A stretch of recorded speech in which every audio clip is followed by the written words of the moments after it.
exact opposite situation for Northwestern and Chris Collins. Continuing to head in the right direction, the NU head man will have all 5 starters back from the team, which finished the 2014-2015 season at 15-7. Included among that group, top 3 scorers in Trey Demps, Alex Olas, and Brian McIntosh. And don't forget Vic Law.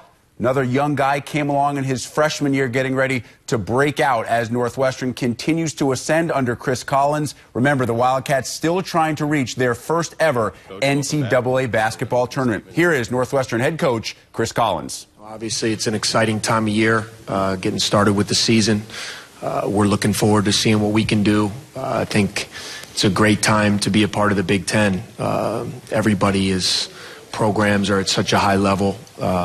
It makes for great basketball, and we're looking forward to see where we fit into that mix. A lot of experience coming back, led by 2 really good seniors in Trey Demps and Alex Olas, who've played a lot in their careers and I think are poised to have big senior years. So we've worked hard in the off season, and we're looking forward to getting going next month.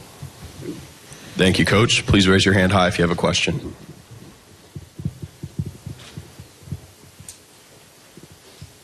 Looks like center back up on the stage. Hey, Coach. So this past season was your first season with your own recruiting class. Can you explain the importance of having guys that you recruited on your roster to run your system? And then can you also talk about what you're looking for from Brian McIntosh in his sophomore season? Yeah, I mean, I think anytime there's some continuity with, when you're in your first year, everything's so new for everybody. I'm trying to figure out about the players. They're trying to figure out about me. We're trying to figure out who we are. You're trying to, develop an identity. And for us, I think having a couple years together now, we mentioned virtually everyone back from last year who played meaningful minutes and produced for us. I think those are only positives. I've always felt like the best programs are the ones where the players can carry out the culture. And, we're finally getting to that point where our guys are holding each other accountable. They understand what I expect and the way we'd like to do things. And, you mentioned Bryant. I mean, he's the one who's kind of the head of it all. Your point guard is the guy who's kind of the face of your offense, of your defense, of your huddles. And, I think what he went through last year as a freshman, I kind of fed him to the wolves, threw him in there in a really tough league and a tough environment, and he showed what he was all about. And I think him having gone through the league for a year, played well. He also understood the steps he needed to take, getting a little bit stronger, working on different aspects of his game. And it's nice when you have a point guard like we have in Bryant, because it sets the tone for everything you're trying to do. And I hope he can make a big jump from his freshman to sophomore year. I think he's poised to do that. So you got 4th row on the aisle and then back center.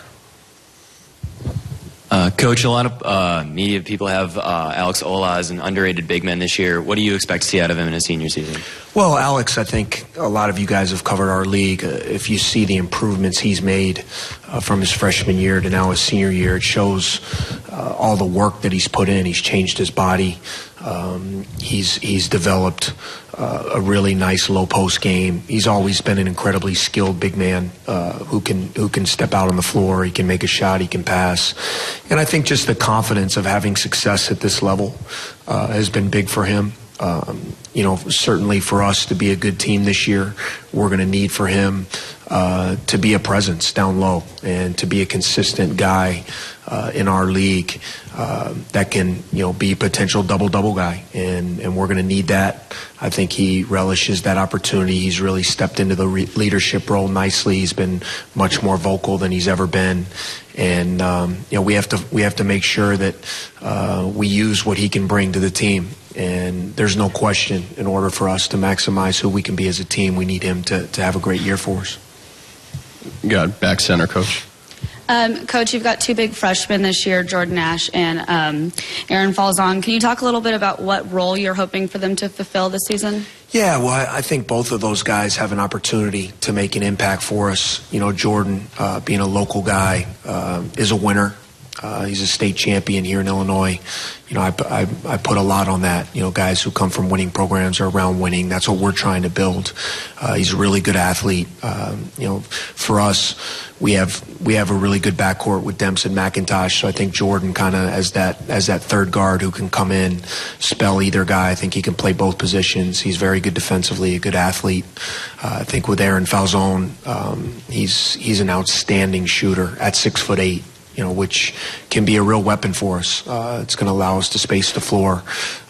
He comes in again. He's a mature player for his age, and I think he'll be a big part of what we're doing. And you know, the guys are already, you know, knowing that if he's open, you got to find him because he'll be one of the more dangerous threats from 3-point range, I think, in our league, even as a freshman. So it's nice when you can add some firepower to what we already have. Coach, it's no secret that Northwestern's never made the NCAA tournament. How often do you talk about that with your players, and how important would that be for your program to finally get to the big dance? Well, I mean, obviously I've been asked about it a lot, and it's nice, you know, that people feel like we're on an upward trajectory, that it's even in the discussion. I mean, that is all good, but I think the thing, we don't talk about it a lot with our guys, but I think coming into the season, we did talk about the fact that, you know, it's not on this current team's shoulders to have to feel the pressure day in and day out of playing for however many years it's been of not going to the NCAA tournament. If you start doing that, then you're not going to be successful. You know, I want these guys to enjoy the journey they have together. We have to take it each, I know it's cliche and I don't like that, but you have to really, you have to take each step as it comes along. You know, if we start putting our heads in the clouds and thinking about March, we're going to be really disappointed when that time comes because there's so much between now and then. You know, you have to win basketball games in the non-conference. You have to do well in the league. I think there's a confidence in our program right now. I think there's a belief that we can be a good team. I like that. And certainly, I mean, my goal every year I've ever played basketball or been a part of college basketball as a player or a coach has been to be in the NCAA tournament. If that's not my goal, then I shouldn't be doing what I'm doing. And, you know, I've said it all along. I mean, for me, it's a matter of when that happens, not if. I mean, that's the confidence level that I think we all share. So it'd be great if it was this year. I think the main thing we're trying to do is make a step forward. You know, I think our progression in the last 2 years has been good, and it'd be nice to keep, you know, going that way. And it's not easy when you're in the Big Ten because if you're trying to climb the ladder, that means that, you know, you got to go above people that are really good. And it's going to be a great league. And, you know, I've said this league is as well coached and as good as anything I've ever been a part of, night in and night out. And we're just looking forward to seeing where we fit in that mix and the kind of mark we can leave as our program. Time for one more question.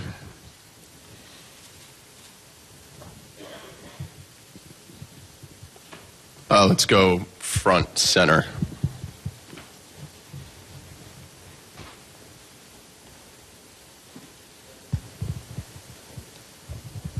Can you kind of talk, or in terms of the Spain trip, how important was that for you guys to get the extra practices in to kind of learn a little bit more about, you know, your young team?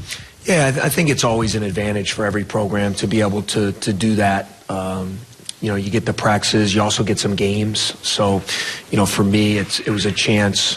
They're kind of like exhibition games. You can play different lineups together. You can experiment with some things, maybe some different defenses, different combinations. You kind of get a better feel in live game situation. And I think it's really good for the players, too, especially guys who are new. You know, for us, we have 4 new guys. You know, our freshmen, but also our transfer, Joey Van Zegren, who came from Virginia Tech. You know, he didn't play very much last year. He only played the early part of the season. So for him to be able to get some games and then kind of see where he was at, you know, I think is all positive. The camaraderie on those trips is great. You know, you're over and you're eating together, you're taking tours, you're doing things, you're playing. So I think we became a closer team. I think I learned a lot about our strengths. I learned about what our weaknesses were, and I think it's helped coming into this preseason, being able to address those things and kind of continue to figure out what the identity of this team is going to be. Thank you very much, Coach. Best of luck this season. Thank you, guys.